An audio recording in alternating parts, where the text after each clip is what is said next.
Rafiq Lutf, a Syrian journalist and a member of the Arab Journalists Union in the US, has said CNN, Al Jazeera and other Western and Arab satellite news channels are fabricating and falsifying events with the help of saboteurs to accuse the Syrian army of violating and terrorizing civilians.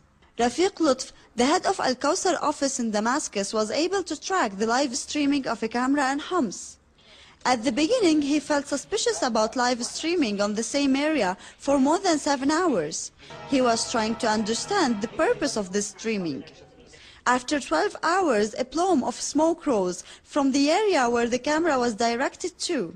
CNN and Al Jazeera crew was the first to arrive there.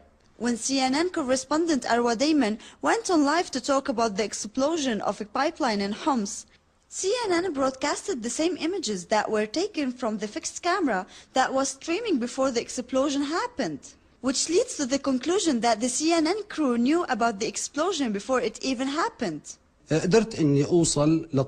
was able to figure out the live streaming for a camera which showed that the CNN is involved in the explosions on the oil pipelines in Homs. At first, I did not know who's filming it, but later on, I discovered that the fixed camera is for the CNN, and Al Jazeera was also involved in this matter, as they filmed the area before it happens. CNN is not the only news satellite channel that is fabricating crimes to make believe that the Syrian government is shelling Homs. Al Jazeera, with the help of some correspondents in Homs, is faking gunshots during their live calls with those reporters to make believe that the Syrian army is shelling the area. Al Jazeera is said to be using Syrian activists as reporters who faked events and massacres and filmed them, as it became known that they sent cameras and the broadcasting equipment from the Lebanese borders. I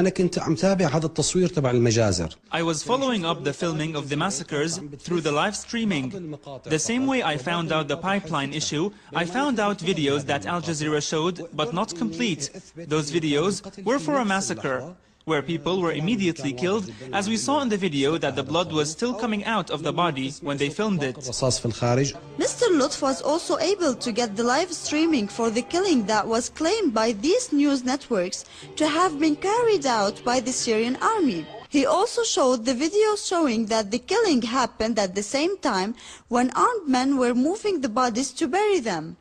These videos were not broadcasted by these news channels. After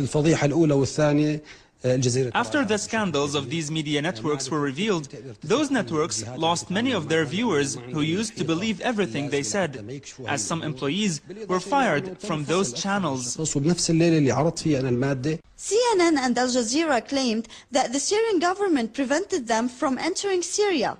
Therefore, they relied on activists to deliver the information.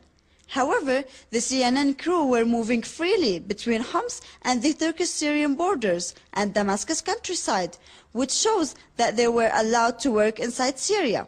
More evidence is being revealed every day showcasing atrocities done by the armed groups against civilians. Experts say the armed gangs are trying to mislead the public opinion through the fabrications of massacres and crimes as an attempt to accuse the Syrian government of being brutal. Rahshan Saglam, Press TV, Damascus.